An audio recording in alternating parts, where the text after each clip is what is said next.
Hello friends, welcome to our channel 360 degree engineers. आज की हमारा टॉपिक है friends, variable frequency drive VFD. इसका ट्रबल शूटिंग के बारे में हम डिस्कस करेंगे फ्रेंड्स। आप तो बहुत ही बार सुना होगा वीएफडीज। आज की ज़माने में तो हर इंडस्ट्रीज़ में, हर एक ड्राइव में बहुत जगह हमको यूज़ करना पड़ रहा था वीएफडीज के बारे में, और इसका ट्रबल शूटिंग के बारे में, और इसका थोड़ा सा बेसिक हम इन डिटेल बता देंगे फ्रेंड्स।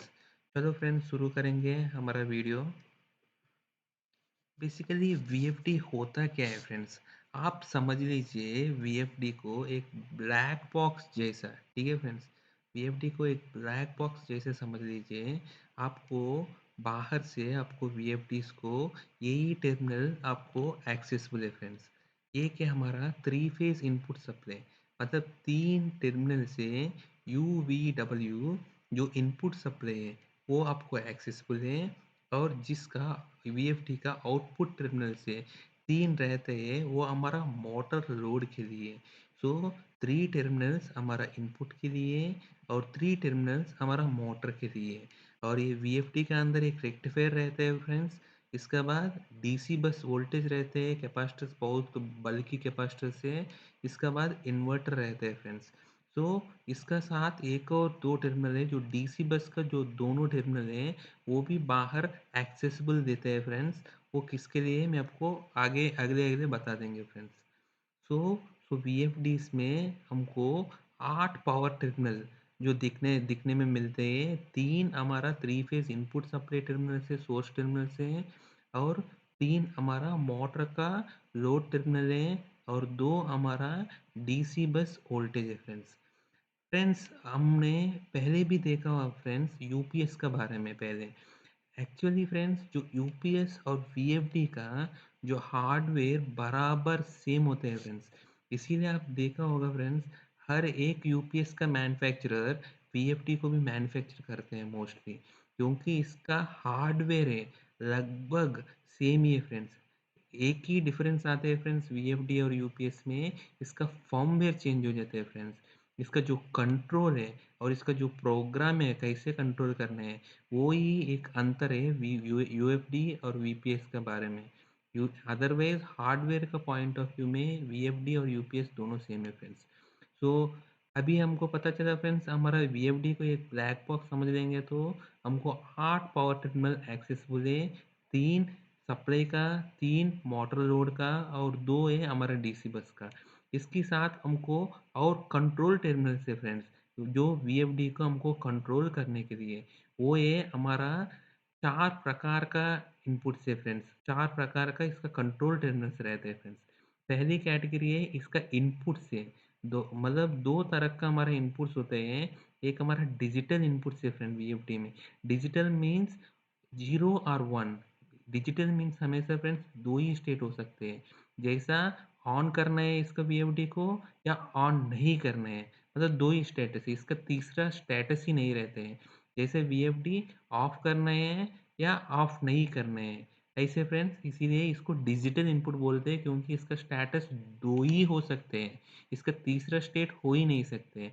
इसीलिए हमारा इस वीएफडी में जो हमारा जो वीएफडी स्टार्ट करने के लिए जो स्टार्ट कमांड या रन कमांड है, हमारा डिजिटल इनपुट है।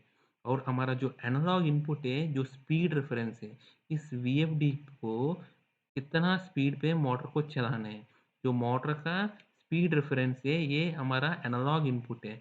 बेसिकली ये अलग अलग हो सकते हैं, लाइक ये एनालॉग इनपुट बहुत तरीके का हो सकते हैं, लाइक 0 to 20 मिली एम्पियर, या 4 to 20 milliampere, 0 to 5 volt, 0 to 10 volt, ऐसा बहुत तरीका का हो सकते हैं फ्रेंड्स। क्योंकि इसमें अलग अलग है, परसेंटेज वाइज भी देखेगा तो आप 0% speed, 10% speed, 20% speed, 100% speed, 11% speed, ऐसा बहुत ही तरफ का वैल्यू होते हैं। अनलाइक जो डिजिटल इनपुट की तरफ है, वो दो ही स्टेट नहीं है, इसमें बहुत सारे होते हैं। इसीलिए इसको एनालॉग इनपुट बोलते हैं, क्योंकि it has many states, many values है, इसीलिए इसको एनालॉग इनपुट बोलते हैं फ्रेंड्स। सो हमारा वीएफडी का जो कंट्रोल इनपुट से, एक डिजिटल इनपुट से, दूसरा है एनालॉग इनपुट से। और एक और डिजिटल इनपुट हो सकते हैं फ्रेंड्स इसका प्रोसेस इंटरलॉक या डी वीएफडी का जो इंटरलॉक इनपुट है वो हमेशा हेल्दी होना चाहिए। तब तब वो हेल्दी होगा और स्टार्ट कमांड आएगा और स्पीड रेफरेंस है तब हमारा वीएफडी चालू होता है फ्रेंड्स।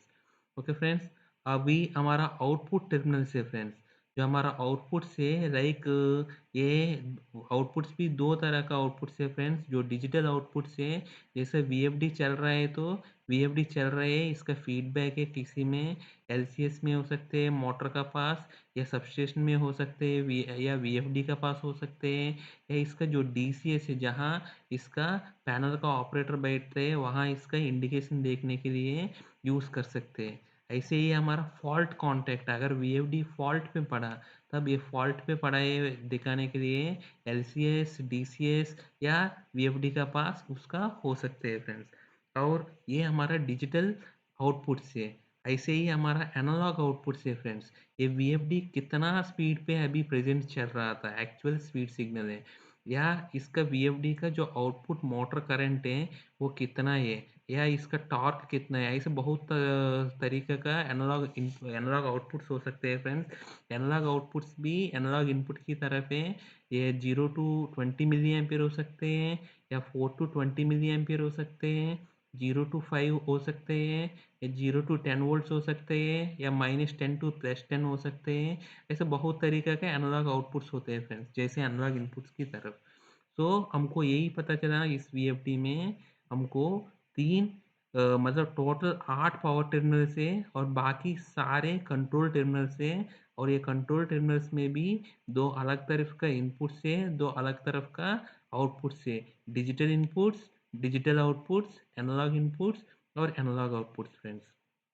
ये हमारा बेसिक है फ्रेंड्स वीएफडी के बारे में। अभी फ्रेंड्स कभी भी वीएफडी इन केस आपको हैंडल करना है फ्रेंड्स, कुछ प्रिकॉशंस ज़रूर लेना पड़ेगा फ्रेंड्स। अगर वीएफडी को कभी भी हमने बंद कर दिया पावर सप्लाई, इसका ऊपर तुरंत कोई भी पावर सर्किट में आपको हाथ नहीं लगाना है फ्रेंड्स, क्योंकि मैं आपको ऑलरेडी पहले बता दिया था वीएफडी का जो रेक्टिफायर का आउटपुट में या इन्वर्टर का इनपुट में जो डीसी बस कैपेसिटर्स है वो बहुत बल्क कैपेसिटर्स होते हैं। इवन वो किसी किसी वीएफडी में 10 मिनट नहीं है, किसी किसी वीएफडी में इवन आधा घंटा तक भी वो चार्ज रहते हैं। अगर तुरंत वीएफडी को बंद करने के बाद सप्लाई काटने के बाद आप हाथ लगाएगा तो मतलब इलेक्ट्रोक्यूशन हो सकते हैं बहुत मेजर, मतलब वर्किंग पर्सनल का बहुत डैमेज हो सकते हैं। इसीलिए हमेशा याद रखना फ्रेंड्स, वीएफडी को बंद करने के बाद तुरंत इसमें हाथ नहीं लगाना है, इसका थोड़ा डिस्चार्ज होने के लिए थोड़ा सा टाइम देना है, 10 या 15 मिनट तक आपको वेट करना है। नेक्स्ट है फ्रेंड्स, वीएफडी में कभी भी इंसुलेशन रेसिस्टेंस या मैगर एलटी एचटी कोई भी मैगर आपको यूज़ नहीं करना है फ्रेंड्स, क्योंकि वीएफडी में जो इन्वर्टर सेक्शन में रेक्टिफायर सेक्शन में इन्वर्टर सेक्शन में जो आईजीबीटी से और इसका जो गेट ड्राइवर से ऐसे रेक्टिफायर सेक्शन में वो सब बहुत ही सेंसिटिव इलेक्ट्रॉनिक्स है फ्रेंड, वो बहुत ही कम वोल्टेज के लिए डिज़ाइंड है। वो सब अगर इस इंसुलेशन रेजिस्टेंस इस मैगर का वजह से वो सब खराब हो सकते हैं फ्रेंड्स। कभी भी इसीलिए आपको वीएफडी में कभी भी मैगर नहीं करना है फ्रेंड्स। अगर आपको मैगर करना है आपको मोटर में कर सकते हैं या मोटर का केबल में कर सकते हैं, वो तभी कर सकते हैं जब आपका केबल वीएफडी से आइसोलेट हो गया या वीएफडी से डिस्कनेक्ट हो गया था, तभी आपको मैगर कर सकते हैं फ्रेंड्स, ये हमेशा याद रख लीजिए। नेक्स्ट है फ्रेंड्स, कभी भी वीएफडी अगर फॉल्ट पे ट्रिप हुआ, इसको क्या है बिना कंफर्म करके इसको रीसेट कभी भी नहीं करना है फ्रेंड्स, क्योंकि अगर वीएफडी का जो रन कमांड जो इसका स्टार्ट कमांड परसिस्टिंग है और इसका जो स्पीड रेफरेंस अवेलेबल है, अगर इसको आप रीसेट करेगा तो वो तुरंत चल जाएगा फ्रेंड्स, तुरंत चल जाएगा। इसकी वजह से जो फील्ड में वर्किंग पर्सनल हैं इसके लिए हजार्डस हो सकते हैं। इसीलिए आपको फील्ड में कंफर्म करने के बाद सब ठीक है आपको लगने के बाद तभी आपको रीसेट करना चाहिए फ्रेंड्स। कभी भी वीएफडी में तुरंत पे बिना सोच के रीसेट नहीं करना है फ्रेंड्स कभी भी, क्योंकि वीएफडी के लिए दो ही इनपुट, एक डिजिटल इनपुट है वो स्टार्ट कमांड परसिस्ट होना चाहिए, दूसरा इसका स्पीड रेफरेंस कितना होना चाहिए वो अगर ये दोनों मिल गए तो वीएफडी हेल्दी कंडीशन में चालू हो जाएगा फ्रेंड्स। इसलिए कभी भी वीएफडी को रीसेट नहीं करना है फ्रेंड्स। नेक्स्ट है फ्रेंड्स, अगर आप कभी भी वीएफडी में फॉल्ट पड़ा आप पहली पर्सन है देख रहे हैं तो आप हमेशा कुछ चीज़ आपको नोट करना चाहिए फ्रेंड्स। पहले जो वीएफडी पैनल में क्या क्या इंडिकेशन लैंप्स जल रहे हैं, वीएफडी फॉल्ट चल रहे हैं और वीएफडी स्टॉप्ड चल रहे हैं, वो सब क्योंकि आपको ये पता होना चाहिए वीएफडी या किसी फॉल्ट में बंद हो गया है या कोई प्रोसेस का वजह से बंद हो गया था, प्रोसेस रिक्वायरमेंट का वजह से, ये आपको पता चलना चाहिए फ्रेंड्स। और अगर आपको फॉल्ट पे बंद हो गया है तो फ्रेंड्स, आपको जो वीएफडी का फॉल्ट पे बंद हो गया है तो इसका स्क्रीन पे इसका फॉल्ट कोड फ्रेंड्स डिस्प्ले होते हैं, ब्लिंक होते हैं फ्रेंड्स। उस फॉल्ट कोड को आपको नोट करना चाहिए फ्रेंड्स। अगर इन केस वो फॉल्ट कोड आपको डिस्प्ले नहीं हो रहे हैं लेकिन आपको वीएफडी पैनल में आपको वीएफडी ट्रिप्ड या फॉल्ट दिख रहा था, तब आपको वीएफडी का डिस्प्ले पैनल पे नेविगेट करके जो लॉस्ट फॉल्ट का इसका फ़ोटो खींचना है, इसका फॉल्ट कोड को नोट करना है और इसमें सारे जो ट्रिप होने के टाइम पे इसका वीएफडी का वोल्टेज कितना है, स्पीड कितना है, करंट कितना है, ये सब की सब डिटेल्स, स्पीड रेफरेंस कितने सब डिटेल्स मिलते हैं, वो नोट करना है फ्रेंड्स। अगर आपको ओनली फॉल्ट कोड दिख रहे हैं फ्रेंड्स, वो फॉल्ट कोड को नोट करना है फ्रेंड्स। इसका जो पर्टिकुलर वीएफडी है उसका मैनुअल से उस फॉल्ट कोड का सारे डिटेल्स पता कर सकते हैं फ्रेंड और सारे डिटेल्स आपको जानकारी हो जाएगा मैनुअल को रेफर करके।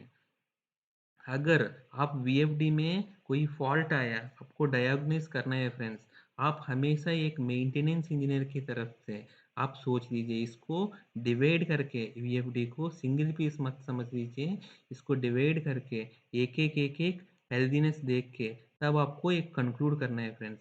वीएफडी में कभी भी प्रॉब्लम या ट्रिप हुआ है तो आपको लोड से ठीक है नहीं है देखना पड़ेगा फ्रेंड्स, सप्लाई से ठीक है नहीं है सप्लाई वोल्टेज, या मोटर ठीक है नहीं है इसका आईआर वैल्यू है सब, इसका बाद वीएफडी का पावर टर्मिनल्स ये सब ठीक है नहीं है, या नहीं है तो कोई एक्सटर्नल फॉल्ट से प्रोसेस इंटरलॉक से है, या इसका जो स्पीड रेफरेंस है वीएफडी का वो लॉस हो रहे हैं, वो एब्रप्टली डिस्टर्ब हो रहे हैं, वो सब आपको क्रॉस चेक करके फिर कंक्लूड करना पड़ेगा फ्रेंड्स। तो वीएफडी में होता क्या है, क्या प्रॉब्लम्स हो सकते हैं फ्रेंड्स? वीएफडी में बेसिकली 5 तरह का प्रॉब्लम्स हो सकते हैं फ्रेंड्स। जो पहले है इनपुट सप्लाई का रिलेटेड प्रॉब्लम्स हो सकते हैं। वीएफडी में क्या है फ्रेंड्स, अंदर एक यूपीएस है, वीएफडी में जो वीएफडी बेसिकली थोड़ा सस्ता करना पड़ेगा यूपीएस से, इसीलिए वीएफडी में इनपुट सप्लाई के लिए कोई मॉनिटरिंग नहीं होते फ्रेंड्स। वीएफडी कभी भी अगर इनपुट सप्लाई इनपुट का इसका रेक्टिफायर का input supply three phase supply है, अगर वो फेल हो गया या वो कम हो रहे हैं, उसको सिर्फ हमारा रेक्टिफायर का आउटपुट से ही हमको डिटेक्ट करते हैं फ्रेंड्स। अगर वीएफडी का जो थ्री फेज इनपुट सप्लाई है वो लॉस हो गया या इसमें वोल्टेज डिप आया, तब तुरंत हमको ऑब्वियसली जो रेक्टिफायर का डीसी बस वोल्टेज भी कम हो जाएगा, उसी से ही हमको इनपुट सप्लाई फेल हो गया नहीं हुआ वो पता चलता है फ्रेंड्स।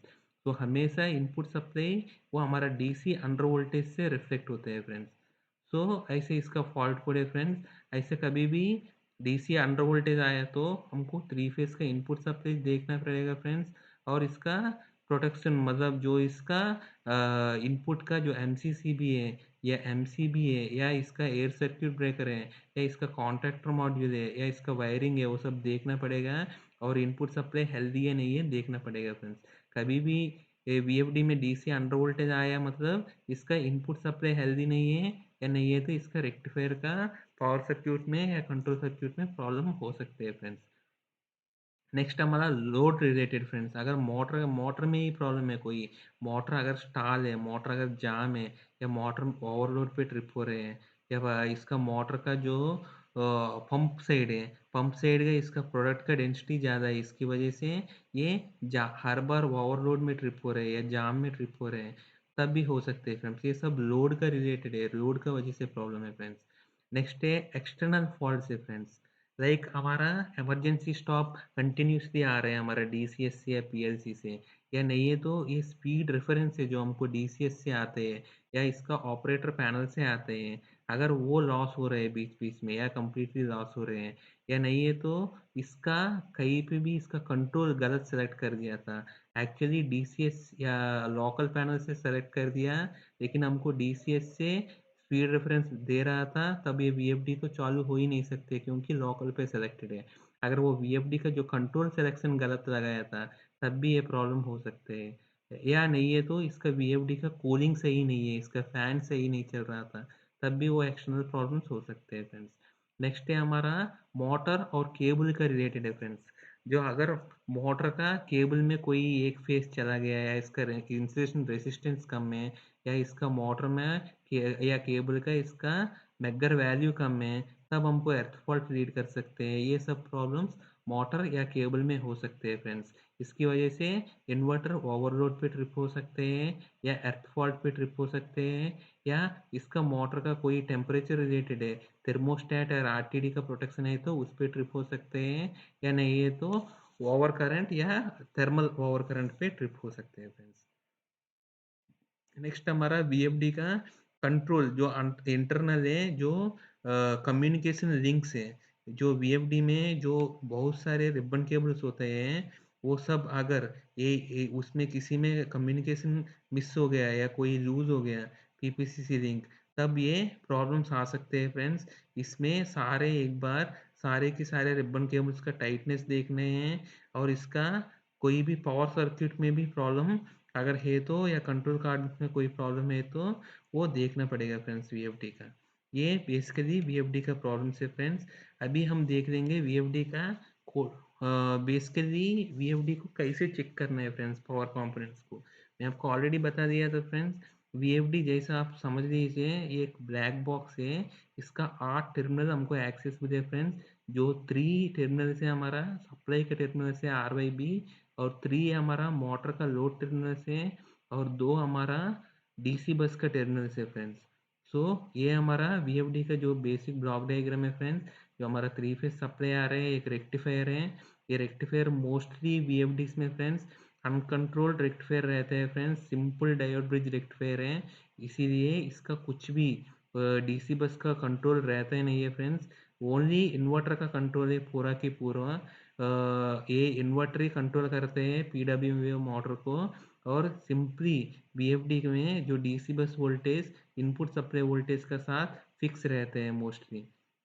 ओके फ्रेंड्स, अभी हम चेक कर देंगे फ्रेंड्स इस वीएफडी में कोई भी प्रॉब्लम आ रहे हैं, इसको कैसे चेक करना है ये 8 की पावर टर्मिनल्स का थ्रू। ये जो एक्सेसिबल 8 टर्मिनल्स है सप्लाई का, लोड का और डीसी बस से, इससे कैसे पता करेंगे वही आपको बताया फ्रेंड्स। ये 3 कंपोनेंट्स है हमारा, रेक्टिफायर सर्क्यूट है और डीसी सर्क्यूट है, इसमें हमारा फिल्टर्स है और इन्वर्टर सर्क्यूट है। चलो फ्रेंड्स, पहले हमने रेक्टिफायर को कैसे चेक करेंगे। इसको चेक करने के लिए फ्रेंड्स हमको सिंपल एक मल्टीमीटर चाहिए फ्रेंड्स। वो मल्टीमीटर को वोल्टेज टर्मिनल में लगाना है, और जो रेड मल्टीमीटर का जो रेड टर्मिनल है उसको आप आर फेज, जो सप्लाई का आर फेज में लगा दीजिए, और इसका मल्टीमीटर को जो ब्लैक लीड है जो नेगेटिव है, इसको डीसी बस का पॉजिटिव में लगा दीजिए फ्रेंड्स। लगा के और इस मल्टीमीटर को डायोड मोड में रख दीजिए फ्रेंड्स। डायोड मोड में रखने के बाद इसको एक बार देख लीजिए फ्रेंड्स, जैसे इसको ऐसा लगाया था आर पेज में रेड टर्मिनल और डीसी बस पॉजिटिव में प्लस लगाया, तो ये क्या करते हैं friends, diode already forward bias से पॉजिटिव देने की वजह से, इसीलिए इसका जो बायस वोल्टेज है 0.6 वोल्ट दिखते हैं फ्रेंड्स। जैसे इसको 0.6 वोल्ट दिख रहे हैं, मतलब इस डायोड ठीक है, मतलब आर फेज का टॉप लेग का डायोड ठीक है। ऐसे हमको फ्रेंड्स बाकी का भी चेक कर सकते हैं फ्रेंड्स। इसको फिक्स रखना है फ्रेंड्स, नेगेटिव टर्मिनल को, पॉजिटिव टर्मिनल को आर फेज से वाई फेज को देख लीजिए, फिर भी 0.6 आना चाहिए, और बी फेज को भी देख लीजिए, फिर भी 0.6 आना चाहिए। तब इस डायोड है, मतलब तभी हम बोल नहीं सकते फ्रेंड्स ये डायोड शॉर्ट सर्क्यूट भी हो सकते हैं, इसीलिए आपको अभी रिवर्स में भी देखना पड़ेगा। अभी इसका मल्टीमीटर का लीड टर्मिनल्स ऑपोजिट कर दीजिए फ्रेंड्स। ऑपोजिट मतलब अभी रेड टर्मिनल में फिक्स कर दीजिए डीसी बस का पॉजिटिव, और नेगेटिव टर्मिनल को आर फेज में रख दीजिए उसी डायोड मेड में। वो ओएल दिखना चाहिए फ्रेंड्स, ओपन दिखना चाहिए, तब हमको ये डायोड सही है, क्योंकि फॉरवर्ड बायस में हमको 0.6 वोल्ट बायस वोल्टेज आ रहे हैं, और रिवर्स बायस में इस डायोड का OL आ रहे हैं, मतलब ये डायोड सही है। ये डायोड ओपन सर्किट भी नहीं है क्योंकि फॉरवर्ड में 0.6 वोल्ट आ गया है, या रिवर्स बायस में शॉर्ट सर्किट भी नहीं है क्योंकि OL आए गए हैं। क्योंकि बेसिकली इस पावर सर्किट में क्या प्रॉब्लम हो सकते हैं फ्रेंड्स, दो ही प्रॉब्लम हो सकते हैं, या ये शॉर्ट हो गया था या ये ओपन हो गया था इस डायोड। अगर ये शॉर्ट हो गया तो आपको इस टर्मिनल्स को कोई भी आगे भी फॉरवर्ड डायरेक्शन में या रिवर्स डायरेक्शन में किसी में भी देखेगा तो आपको 0.6 वोल्ट ही आते हैं। अगर शॉर्ट हो गया तो इसका मतलब शॉर्ट है। अगर ये ओपन हो गया, आपको किसी भी डायरेक्शन में इसका वैल्यू OL आते हैं फ्रेंड्स। तो इसीलिए इससे पता चल जाता है फ्रेंड्स हमको टॉप लेग का तीनों तीनों सही है। ऐसा आ गया तो तीनों की तीनों सही है फ्रेंड्स। अभी हम देख लेंगे फ्रेंड्स, एक लेग हो गया। अभी हमको नीचे का लेग देख लेंगे फ्रेंड्स। नीचे का भी सेम है। अभी हमारा मल्टीमीटर का पॉजिटिव टर्मिनल को इसका डीसी बस का नेगेटिव में लगा दीजिए जो एक्सेसिबल टर्मिनल है, और ब्लैक टर्मिनल को आर फेज में लगा दीजिए फ्रेंड्स। सो अभी हमारा डायोड ये पॉजिटिव है नेगेटिव है, सो फॉरवर्ड बायस है, सो हमको 0.6 वोल्ट आना चाहिए। और ये ब्लैक टर्मिनल को अभी शिफ्ट कर दीजिए वाई फेज में, तब भी 0.6 आना चाहिए। और बी फेज में भी शिफ्ट कर दीजिए, तब भी 0.6 आना चाहिए। फ्रेंड्स अभी हम उल्टा करना है मल्टीमीटर रीड को। अभी ब्लैक टर्मिनल को फिक्स कर दीजिए। अभी आर फेज में रेड टर्मिनल लगा दीजिए। अभी ये डायोड सारे रिवर्स बायस में रहते हैं, इसीलिए अभी OL आना चाहिए फ्रेंड्स। तो अगर आर फेज में, वाई फेज में, बी फेज में अभी रिवर्स बायस कंडीशन में इसमें अगर OL आया फ्रेंड्स, हमारा डायोड ब्रिज का पावर टर्मिनल, मतलब हमारा डायोड ब्रिज का सारे की सारे डायोड्स ठीक है फ्रेंड्स, मतलब हमारा rectifier circuit, power circuit is okay friends. इसमें कोई डाउट ही नहीं है फ्रेंड्स। ऐसा हम चेक करते हैं फ्रेंड्स रेक्टिफायर। अभी हम देख लेंगे फ्रेंड्स हमारा इन्वर्टर का। हमारे इन्वर्टर में आप देखेंगे तो फ्रेंड्स हमारे इन्वर्टर में IGBT है फ्रेंड्स, और IGBT में डिफॉल्ट ये के पैरेलल डायोड रहते हैं फ्रेंड्स। ओके फ्रेंड्स, तो IGBT को चेक करने के लिए पहले हमको डायोड चेक करेंगे, इसका बाद हम इसका IGBT चेक करेंगे फ्रेंड्स। पहले डायोड देखने के लिए पहले मैं देख रहा हूँ फ्रेंड्स, हमारा मल्टीमीटर का जो पॉजिटिव टर्मिनल है इसको डीसी बस का नेगेटिव में लगा दीजिए और फिक्स कर दीजिए। और जो नेगेटिव टर्मिनल है जो मोटर साइड का, आउटपुट साइड का आर फेज में लगा दीजिए। तब हमारा क्या हो रहा है फ्रेंड्स, ये डायोड्स तीनों फॉरवर्ड बायस हो रहे हैं। तो आर फेज में या वाई फेज में या बी फेज में तीनों के केस में 0.6 वोल्ट आना चाहिए फ्रेंड्स। जैसा आपको मल्टीमीटर टर्मिनल को आप अभी रिवर्स किया तो अभी ये तीनों की तीनों डायोड रिवर्स बायस में, आप देख लीजिए फ्रेंड्स रिवर्स बायस में ये अभी OL आना चाहिए फ्रेंड्स। जैसे पहले बताया फ्रेंड्स, इसको शॉर्ट सर्क्यूट है तो हमको दोनों कंडीशन में 0.6 आएगा, अगर ओपन कंडीशन है तो OL आएगा फ्रेंड्स। तो अभी इस केस में हमारा दोनों केस में सही है, सो दोनों का बॉटम लेग का डायोड ठीक है फ्रेंड्स। अभी हम देख लेंगे फ्रेंड्स सिमिलरली टॉप लेग का फ्रेंड्स। अभी हम फिक्स कर देंगे फ्रेंड्स मल्टीमीटर का नेगेटिव टर्मिनल डीसी बस का पॉजिटिव में, और मल्टीमीटर का पॉजिटिव टर्मिनल मोटर का आर फेज में फ्रेंड्स। तो अभी भी ये सब तीनों ये फॉरवर्ड बायस में फ्रेंड्स। तो 0.6 आना चाहिए, ऐसा वाई में भी देख लीजिए 0.6 आना चाहिए, ऐसे बी में भी देख लीजिए 0.6 आना चाहिए फ्रेंड्स। तो ऐसे इसको उल्टा करने से अभी आपको मल्टीमीटर का जो पॉजिटिव टर्मिनल डीसी बस का पॉजिटिव में लगा दीजिए, और ये नेगेटिव टर्मिनल को रोटेट कर दीजिए आर वाई बी में। अभी ये सारे के सारे डायोड्स रिवर्स बायस में, तो OL आना चाहिए फ्रेंड्स।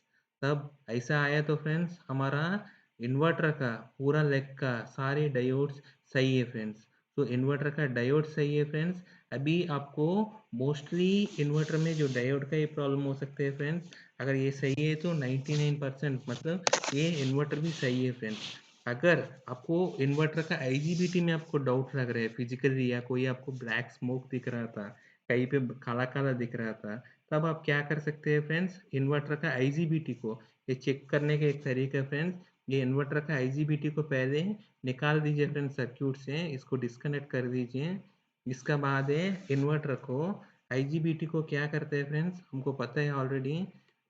IGBT है फ्रेंड्स वोल्टेज ऑपरेटेड डिवाइस है फ्रेंड्स। अगर इसका गेट टर्मिनल को, अगर यहाँ इसकी अक्रॉस अगर पॉजिटिव थोड़ा सा हमारा बैटरी 9 वोल्ट का बैटरी दे दीजिए, अगर इसके अक्रॉस अप्लाई कर दीजिए और इसका एनोड और कैथोड के बीच में मल्टीमीटर से देख लीजिए फ्रेंड्स। अगर इसमें कुछ भी वोल्टेज अप्लाई नहीं कर रहे हैं आप, मतलब गेट में कोई भी वोल्टेज अप्लाई नहीं कर रहे हैं, तब इसका मतलब इसका मल्टीमीटर से आप रेसिस्टेंस देखेगा तो फ्रेंड्स, तो एक साइड में हमको डायोड का फॉरवर्ड बायस का आएगा और उल्टा डायरेक्शन में हमको ओएल आएगा। लेकिन जैसा आपको इसको गेट में वोल्टेज अप्लाई करेगा तो दोनों साइड में आपको कम रेसिस्टेंस आएगा फ्रेंड्स। तो इससे हमको पता चल जाएगा ये आईजीबीटी सही है फ्रेंड्स। आईजीबीटी भी सेम डायोड की तरह है फ्रेंड्स। आईजीबीटी में भी क्या प्रॉब्लम हो सकते हैं, या ओपन सर्किट हो सकते हैं जल गए, या नहीं है तो शॉर्ट सर्किट हो सकते हैं। अगर शॉर्ट सर्किट है तो ये मल्टीमीटर से आपको देखने के टाइम पे दोनों साइड आपको किलो ओम में और ओम में आएगा तो ये आईजीबीटी शॉर्ट सर्किट है। अगर दोनों साइड आपको ओएल ओएल आ रहे हैं तो मतलब इनफाइनेट आ रहे हैं तो ये आईजीबीटी आपको ओपन सर्किट है, उसको यूज नहीं कर सकते। सो इस तरीके से आपको आईजीबीटी भी चेक हो गया फ्रेंड्स। तो नेक्स्ट हमारा वीएफडी में बचे हैं फ्रेंड्स इसका डीसी बस का कैपेसिटर्स और इसका इंडक्टर्स है फ्रेंड्स। डीसी बस का कैपेसिटर्स देखने के लिए फ्रेंड्स पहले ये मल्टीमीटर को पॉजिटिव और नेगेटिव को मतलब ऐसे लगा दीजिए, पॉजिटिव को पॉजिटिव में, नेगेटिव में और मल्टीमीटर में कैपेसिटेंस मोड में रख दीजिए फ्रेंड्स। और इसका वैल्यू नोट कर दीजिए फ्रेंड्स। और इसका बाद मल्टी जो वीएफडी का जो डीसी बस का एक कैपेसिटर का वैल्यू नोट कर दीजिए, और कितना कैपेसिटर से पैरेलल में तो पैरेलल है, सीरीज है तो सीरीज है, इसका नेट कैपेसिटर निकाल दीजिए। और इसका जो मेजरमेंट किया था अभी हमने मल्टीमीटर से और इसका वैल्यू, ये दोनों को बीच में जो टॉलरेंस लिमिट में, विद इन टॉलरेंस लिमिट में अगर इसका कैपेसिटेंस का वैल्यू है, फिर ये कैपेसिटर भी ठीक है फ्रेंड्स। अगर ये कैपेसिटर कम आ रहे हैं या ज़्यादा आ रहे हैं, तब इस कैपेसिटर को डिसमेंटल करके कौन सी कैपेसिटर का वजह से प्रॉब्लम है देखकर उस पर्टिकुलर कैपेसिटर को चेंज कर सकते हैं। या नहीं है तो बहुत अच्छे तरीके है सारे की सारे कैपेसिटर चेंज करना, बहुत अच्छे तरीके है। लेकिन मोस्टली कैपेसिटर का प्रॉब्लम भी नहीं हो सकते फ्रेंड्स मोस्टली। इसका बाद हमने आउटपुट चोक सीरीज चोक है फ्रेंड्स, या आउटपुट चोक है। अगर इसका आउटपुट चोक को देखना है तो सेम है फ्रेंड्स, लेकिन इसके लिए इंडक्टेंस देखना है। इसके लिए हमको मोटर चक्कर चाहिए, वो मोटर चक्कर लगा के चोक के अक्रॉस इसका इंडक्टेंस वैल्यू नोट करना है फ्रेंड्स।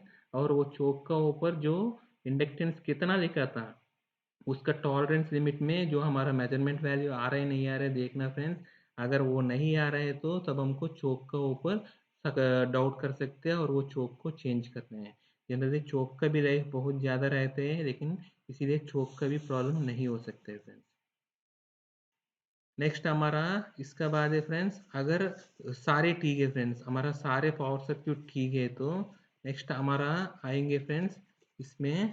अगर हमको सारे की सारे पावर सर्किट ठीक है, मतलब रेक्टिफायर ठीक हो गया था, हमको रेक्टिफायर चेक कर दिया हमने, इन्वर्टर का आईजीबीटी चेक कर दिया था, इन्वर्टर का डायोड चेक कर दिया था, कैपेसिटर चेक कर दिया था, आउटपुट और इनपुट का अगर चौक है तो उसको चेक कर दिया, मतलब वीएफडी का सारे पावर सर्किट चेक हो गया था। तब हमको देखना है फ्रेंड्स इसका कंट्रोल सर्किट सही है नहीं है देखने के लिए फ्रेंड्स पहले क्या करेंगे, हम इस वीएफडी को, हम ऑलरेडी पावर सर्किट चेक कर दिया, इसीलिए इस वीएफडी को इनपुट सप्लाई ऑन करना है फ्रेंड्स। ऑन करके इसका डीसी बस वोल्टेज बिल्ड कर रहे हैं नहीं कर रहे हैं देखने फ्रेंड्स। जैसे डीसी बस वोल्टेज बिल्ड हो गया फ्रेंड्स, कोई जनरली सर वीएफडी में सारे इंटरनल पावर सप्लाई है जो एक एस का थ्रू आता है, उस एस का जो इनपुट है डीसी बस वोल्टेज से लेते हैं। तो जैसे इसका इनपुट ऑन कर दिया और डीसी बस वोल्टेज बिल्ड हो गया, फिर इसका जो हमारा वीएफडी है इसका जो डिस्प्ले ऑन हो जाना चाहिए फ्रेंड्स, क्योंकि इसका एस ऑन हो जाएगा, इसका थ्रू इसका डिस्प्ले ऑन हो जाएगा, इसका वीएफडी का कंट्रोल ऑन हो जाएगा। अगर हमको वीएफडी का इनपुट ऑन करने के बाद, डीसी बस बिल्ड होने के बाद अगर हमारा वीएफडी का डिस्प्ले आपको ऑन नहीं हुआ, तब आप इसको वीएफडी का इंटरनल एसएमपीएस को चेंज कर सकते हैं फ्रेंड्स, वो एसएमपीएस ही खराब हो सकते हैं। अदरवाइज वही वीएफडी का इंटरनल एसएमपीएस भी सही है फ्रेंड्स। जनरली फ्रेंड्स ड्राइव का स्टार्टिंग प्रॉब्लम्स, ड्राइव कभी बहुत बार सुना होगा वीएफडी चालू नहीं हो रहे, चालू नहीं हो रहे, क्या प्रॉब्लम्स हो सकते हैं फ्रेंड्स चालू नहीं हो रहे हैं तो। सबसे पहले फ्रेंड्स वीएफडी चालू नहीं हो रहे हैं, मतलब इसका सबसे पहले रीज़न हो सकते हैं फ्रेंड्स, इसका कंट्रोल सिलेक्शन है। मैं आपको बताया फ्रेंड्स, बहुत ही बार होता है ये, जो हमारा वीएफडी में या नहीं है तो इसका जहाँ मोटर है वहाँ है, या नहीं है तो डीसीएस का पैनल का पास, या डीसीएस, एलसीएस या वीएफडी लोकल रिमोट, इसका सिलेक्शन है अगर सही नहीं है। फॉर एग्जांपल, मोटर का पास लोकल रिमोट स्विच है, इसको लोकल में रखा था जो जहाँ मोटर है, और इसको हम डीसीएस से चालू करने के लिए ट्राई कर रहे हैं, फिर मोटर ये वीएफडी चालू होगा नहीं है फ्रेंड्स, क्योंकि इसको जहाँ सिलेक्शन है ऐसे ही सिलेक्ट करने है जगह। अगर मोटर का पास लोकल रिमोट स्विच है, अगर वो लोकल पे है, फिर वो लोकल जो मोटर जहाँ है वहीं से स्टार्ट होगा। ऐसा वो उसको रिमोट में रखने से ये डीसीएस से स्टार्ट होगा। तो इसका कंट्रोल सिलेक्शन है वो बहुत ही इम्पोर्टेंट है। वही सबसे बहुत ही ज़्यादा केसेस में स्टार्टिंग प्रॉब्लम्स में यही ज़्यादा मिलते हैं फ्रेंड्स। इसका बाद फ्रेंड्स, अगर डीसीएस का प्रॉपर का मतलब इसका कंट्रोल सिलेक्शन सही है, वीएफडी का स्टार्ट कमांड आ रहे हैं, लेकिन बहुत बार अगर वीएफडी स्टार्ट होते हैं, लेकिन अगर इसका जो स्पीड रेफरेंस है जितना देगा उसका उतना ही आउटपुट देगा वीएफडी का आउटपुट में। अगर स्टार्ट तो हो गया था लेकिन मोटर तो घूमेगा नहीं है, क्योंकि इसका स्पीड रेफरेंस दिया नहीं है। तो बहुत बार क्या होता है फ्रेंड्स, हमारे डीसीएस पैनल में जो स्पीड रेफरेंस है वो 0% पे रखते हैं, लेकिन वीएफडी को स्टार्ट कमांड दे देते हैं। सो फील्ड में बोलते हैं मोटर घूम ही नहीं रहे हैं, मतलब वीएफडी चालू नहीं हो रहे बोलकर कंप्लेंट देते हैं बहुत बार। लेकिन हमको यही देखना पड़ेगा फ्रेंड्स, वीएफडी में हमेशा कुछ तो कुछ 5% या 10% स्पीड रेफरेंस देखकर इसका बाद ही स्टार्ट कमांड देना चाहिए, क्योंकि इसका बिना तो वो वीएफडी अधूरा है, क्योंकि वो स्टार्ट कमांड है ही नहीं। इनडायरेक्टली वीएफडी को स्टार्ट कर रहे हैं, लेकिन वीएफडी का जो स्पीड रेफरेंस कुछ भी नहीं दे रहे आप। इसीलिए हमेशा कुछ तो कुछ मिनिमम 5 या 10% हमेशा स्पीड रेफरेंस रख के ही स्टार्ट कमांड देखना चाहिए फ्रेंड्स। और तीसरे है फ्रेंड्स, बहुत बार इमरजेंसी स्टॉप है, या मोटर का पास है, या वीएफडी का पास है, या डीसीएस में किसी में इमरजेंसी स्टॉप प्रेस करके रखते हैं, उसमें और स्टार्ट कमांड देते हैं और बाद में चालू नहीं होते हैं, बहुत कंफ्यूज हो जाते हैं। इसीलिए हमेशा सारे इमरजेंसी स्टॉप जैसे प्रेस करेगा तो इसको रिलीज कर देना चाहिए फ्रेंड्स। वो इमरजेंसी स्टॉप्स को भी देखना पड़ेगा, क्योंकि वो वीएफडी का स्टार्टिंग इंटरलॉक में आता है, अगर वो जब तक रिलीज नहीं होगा तब तक वीएफडी चालू होगा नहीं है फ्रेंड्स। ऐसे ये सारे प्रोसेस इंटरलॉक्स होके नहीं है चेक करने हैं फ्रेंड्स। तो बेसिकली ये 4 ही तरीके का ये प्रॉब्लम हो सकते हैं फ्रेंड्स। ये है हमारा वीएफडी के बारे में फ्रेंड्स, और मोर इंटरेस्टिंग के लिए हमारा साथ बनाते रहिए फ्रेंड्स। Thank you.